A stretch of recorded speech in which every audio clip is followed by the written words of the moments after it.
Naranasan mo na ba ang umibig at nasaktan? What if yung ex-girlfriend mo ay lumapit sa'yo at hinihingi ang iyong serbisyo? Kaya mo ba siyang tulungan? Kaya mo bang kalimutan yung mga masasakit na nagawa niya sa'yo dati? So related po dito, ang aking sulat ay babahagi sa inyo na pinagdala ng ating letter sender. Pasok! Greetings to all. May I respectfully submit my concern kung ano ang gagawin ko with my present predicament. I'm a neophyte lawyer, nasa late 30s na ang edad, at presently working and living by my own. When I was in law school, I met this young and beautiful lady. She was in fact the lady of my dream dahil napakaganda niya sa aking paningin. So I fell in love with her shortly. Niligawan ko siya for almost a year. Hatid sundo ko pa from school to her apartment to where she lived. Time passed by, sinagot din niya ako, and I was so happy during the course of our relationship. Sadly, after a short while, I found out that she had an affair with somebody else na kaklase rin namin sa law school.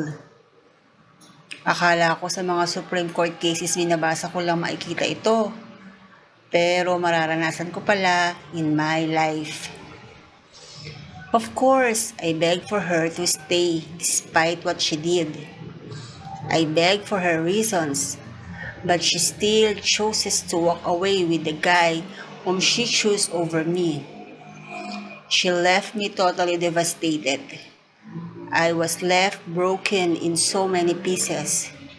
I even thought of jumping out from the balcony of my condo to end the misery love has brought me.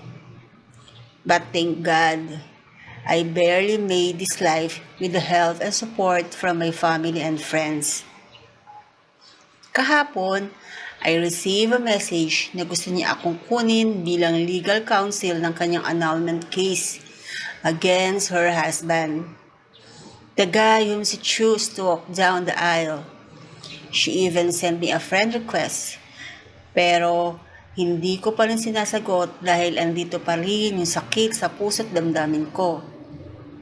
Andito pa rin yung pighati na dinulot ng pagmamahal ko sa kanya. I know that being a lawyer, I should be just, firm, and critical. But I am just human being who once believed in a fairy tale-like ending.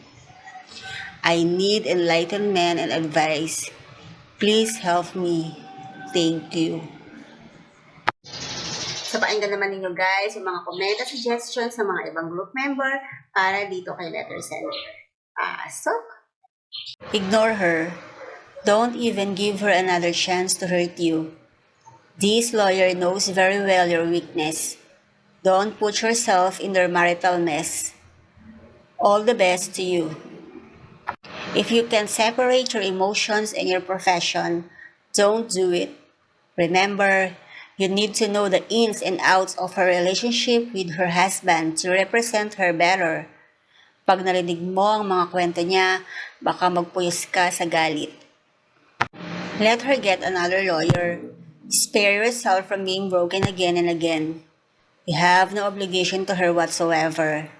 In this situation, staying away from her word is the best act of professionalism on your end. She was once your everything. Now it is time to choose yourself. You deserve to be happy, and you can only be truly happy if you love yourself. With God's words, you can make it to be strong. In God's perfect time, you'll find someone. It may not be as perfect as she is, but could make you happy then. Good luck to you. Looks like you still have feelings for your ex. Wake up. She does not deserve a second chance. There is someone much more deserving of your love and respect. Move forward. Laban lang. Masakit talaga, lalo na kapag nasaktan ka. Pero take it in a positive way. Gawin mong lesson yan and move on. Makikilala mo din yung totoong pag-ibig mo. Still young ka pa naman, kaya matatagpuan mo din yon. Just trust in God's perfect timing. Your case is the summary of Pinagtagpo pero hindi tinadhana. You mentioned you're a neophyte lawyer. Why would you think she would choose you to be her legal counsel instead of those who are well known already? Let her fight for her own battles. Don't get involved if you don't want to ignite old fire. Long time ago, she made her choice, so don't give her the passes to make you feel like she can take it from there where she left. Life is unfair. Time can heal all wounds. Just forgive and forget and never look back. Wow, that was a telenovela. It's not typical for a lawyer to ask for advice, but then you just reminded me you are just human. We are connected through our emotions. We all go through the same phases in life. Your letter speaks of humility and candidness. My take is for you to follow your heart. There is no right and wrong decisions here. You are bound by your own duty as a lawyer, but foremost, you are a person and you are personally involved in the case. Now, whichever you choose, you are right. There is no wrong decisions here. Either you stay out of it, out of delicadeza, or you go with it out of professionalism. Both leads to the right path. Listen to your heart. Pray hard and you'll find the answer. Go where you find peace. Good luck. Protect your peace at all costs. Since you are not yet totally healed, and I'm sure you're still hurting, this might lead to conflict of interest. You are not in good shape pag involved siya. So, not a good idea to interfere with her issues. If you really care, refer her case to somebody else. At this point in time, help yourself to move forward. Refer mo na lang siya sa ibang lawyer. It will be hard to deal with her, lalo na if emotionally attached ka pa rin. No need to get involved with her messy love life, especially if you are still hurting, unless you still want her in your life. If I would be on your shoe, I won't do it. There's so many attorneys that could handle her case. Why you? She's taking advantage of you since she knew that you are deeply in love with her. You are still a human and you have a free will to do what you think is right and won't invalidate your feelings. Broken glasses cannot be mended again. God placed our head over our heart so that our brain would always rule our heart. Not all fairy tales end up a happy ending. We are still the author of our story. We are the captain of our sails. Life is what we make it. Think of it.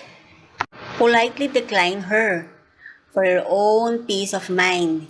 Yes, pity her for what had happened to her, but since you are still hurt and could not make a professional transaction with her because of your past, there's a better way to finally get over her. She must have the delicadeza not to ask you to be her lawyer in her divorce case. Be kind to yourself. God bless you. Jesus was broken and He was able to save us. There is a beauty in being broken. You become more compassionate of other broken people. Maybe you can recommend a really good lawyer to her, or a law and associates that is good in annulment cases. You are a lawyer.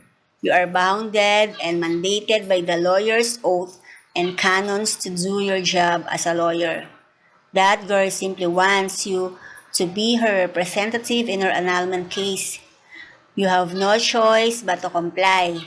Alam kong nasasaktan ka at gusto mong umiyak. Can do that after the case is over. Don't you ever let your emotions hinder your profession, or else you will lose your license.